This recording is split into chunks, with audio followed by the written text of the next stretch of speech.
Hi everyone, it's Gwen from Hummingbird Tarot, and this is a video response to Ethany's 31 Days of Tarot. If you like this video, hit the thumbs up and subscribe, and don't forget to hit the bell so you're notified each week when I upload a new video.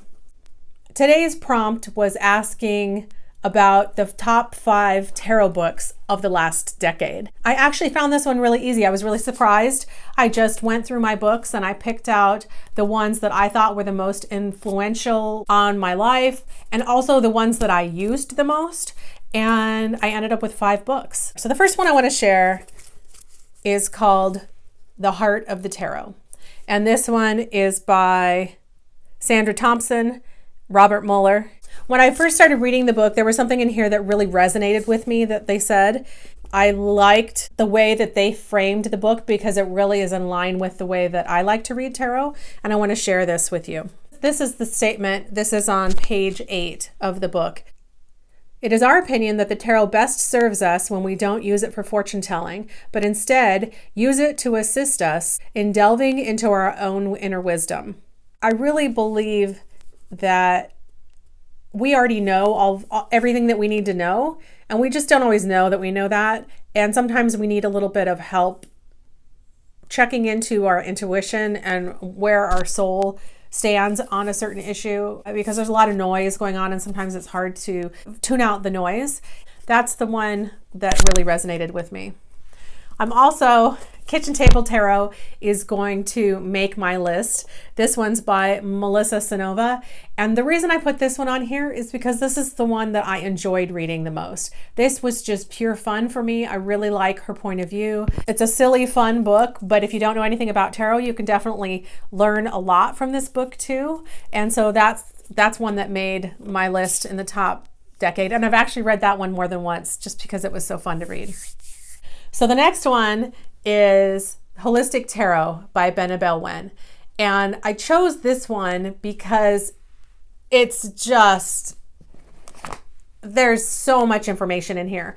Now, it's not one that you're going to sit down when you want a little light reading. I would consider this more like a textbook or an encyclopedia. It's definitely a resource and a reference book. And there's a lot of information in here that I didn't already know. I really appreciate the amount of work that this must have taken to put together. If someone is serious about tarot, it's definitely a book that I would recommend. It really goes into a much broader idea of the history and all the different types of things that you can incorporate into your tarot practice. So that's why that one is also on my list. The next one is, it's the one that came in the box set with the Radiant Rider-Waite. And the reason I included this one is because I actually probably had my hands on this one more than any other book in my collection. I've gone to a lot of meetups about tarot. It's a lot of fun, and there's a lot of beginners at those events. And I find that if I bring this book with me, we all bring our cards and we're doing readings. It depends on the type of meetup it is and the focus of the meetup. But I've actually used this one quite a bit because I bring it with me if I have a beginner sitting next to me. You know, I'll reach in my bag and break out this book and kind of hand it to them and say, hey, here's how this book works. Go ahead and look up the cards there. And I do like having conversations with people, but sometimes there's someone who wants help with every single card, every single step of the meetup. Rather than spending the entire meetup that way, I find that that's a useful tool to bring with me and share with people that are still not trusting their intuition and wanting to know what the textbook definitions of the cards are. That's why I included that one for the last decade. And then the final one that probably had the biggest impact in my life, and it's only one little mention that she mentioned here in the book, and this is A Magical Course on Tarot by Michelle Morgan.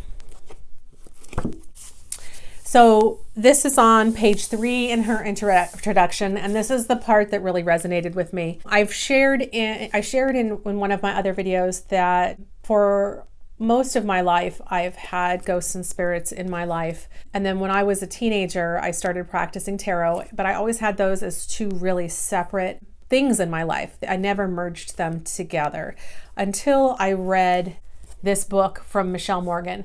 And for me, the tarot was always a place of joy, a place that I went to help me find answers to distract myself, to help others find answers when they were in distress or needing some additional guidance. And the ghosts and spirits in my life was always something that I was trying to endure and forget about, tune out, figure out a way to control. It wasn't something I chose to have in my life. It was just kind of there. In this book, Michelle Morgan talks about how, as far back as she can remember, she heard voices. There was like a restless crowd always around her, close enough that she couldn't ignore it. Her ability to plug into the world around her did, after all, have a rhythm and a purpose. And through the tarot cards, the energy that had been trying all those years to speak to me finally found its true expression.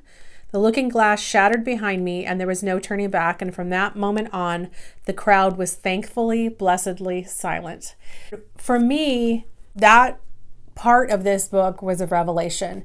It had never occurred to me to marry the two, the tarot practice and the ghosts and the spirits. I came to a place where I just decided, okay, the only time that ghosts and spirits can contact me is when I have my tarot cards in my hand, and they are only allowed to speak to me through my spirit guides. I don't want any of them contacting me directly. And the second I set that intention and put that out there, the amount of peace that I found in my life was amazing. And I know that's not something that everybody can relate to, but it was such a powerful revelation in my life and changed my life in such a positive way that I had to mention this. The rest of the book that she's talking about each of the cards, and I really like her interpretation of them. It's a very positive and fun book to read. And so her take on tarot was also enjoyable for me to read. But for me, the most impressive part of it, and the part that impacted me the most, was the introduction. So I had to include that one in my list because it had the biggest impact on my life.